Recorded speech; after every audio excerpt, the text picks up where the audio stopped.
Let's talk a little bit about Elvis. He's left the building, but he's on the vinyl. We have Elvis records here, and here's an important factor to remember when you're talking about collecting records. These are two of the same album, seemingly, but they are not the same album. They have different numbers, and when you look in a record book price guide, the first thing you want to look for is the number of the album. That's how you check the value. So this album would be LSP 3758 stereo. This album would be LSP 3758. Doesn't say stereo here, does in this corner. So those identifiers are what you need to pay careful attention to when you want to find out how much your album is worth. When you want to know what your album is worth, the first thing you do is you get really excited because you see Elvis.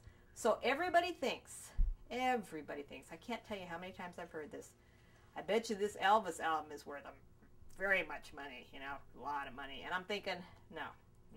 Matter of fact, Elvis albums there's so many of them out there, and the only ones that are worth money are the ones that are the specific reissue labels that are not reissues, or if they are, there could be some foreign pressed labels. But the whole thing is when it was pressed, the number, whether it's mono or stereo. And there's a bunch of factors to look at. Some labels, not necessarily in Elvis, are black, some are rainbow colored, some are white, some are yellow, and you can have this variation in so many different albums.